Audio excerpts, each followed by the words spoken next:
ഇൻഫ്ലുവൻസർക്ക് iPhone കിട്ടിയാൽ അതിന് tax അടയ്ക്കണം. ഹായ്, ഞാൻ മെൽവിൻ ജോസഫ്, ചാർട്ടേഡ് അക്കൗണ്ടന്റ്.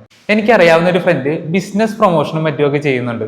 അപ്പോൾ എൻ്റെ മെയിൻ പരിപാടി എന്ന് പറയുന്നത് സോഷ്യൽ മീഡിയയിലൂടെ ബിസിനസ്സുകളെ പ്രൊമോട്ട് ചെയ്യുക എന്നതാണ്. ചിലപ്പോഴെല്ലാം അവൻ കൊടുക്കുന്ന സർവീസിന് ഫീസ് കിട്ടുന്നതിന് പകരം ബ്രാൻഡുകളിൽ നിന്ന് ഫ്രീ ആയിട്ട് അവരുടെ ഐറ്റംസോ അല്ലെങ്കിൽ എന്തെങ്കിലും സർവീസോ ലഭിക്കാറുണ്ട്. ₹1 പോലും ബാങ്കിലേക്ക് വരാത്തത് കൊണ്ട് അവൻ വിചാരിച്ചിരുന്നത് അവന് ഇൻകം ടാക്സ് അടക്കേണ്ടി വരില്ല എന്നാണ്.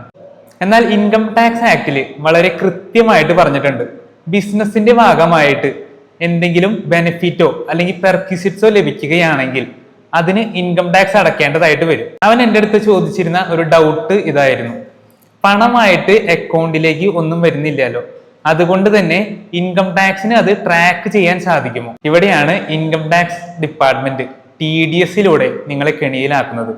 ഇത് ട്രാക്ക് ചെയ്യാൻ വേണ്ടി കൊണ്ടുവന്നേക്കണ ഒരു സംഭവമാണ് TDS എന്ന് പറയുന്നത്. നമുക്ക് ഐറ്റം തരുന്ന കമ്പനി തന്നെ ആ ഐറ്റത്തിന്റെ വാല്യൂന്റെ മുകളിൽ ഒരു നിശ്ചിത ശതമാനം TDS പിടിച്ചിട്ടുണ്ടാവും. അതുകൊണ്ട് തന്നെ ആ TDSന്റെ എമൗണ്ട് നമ്മുടെ 26As റിഫ്ലക്റ്റ് ആയിട്ടുണ്ടാവും.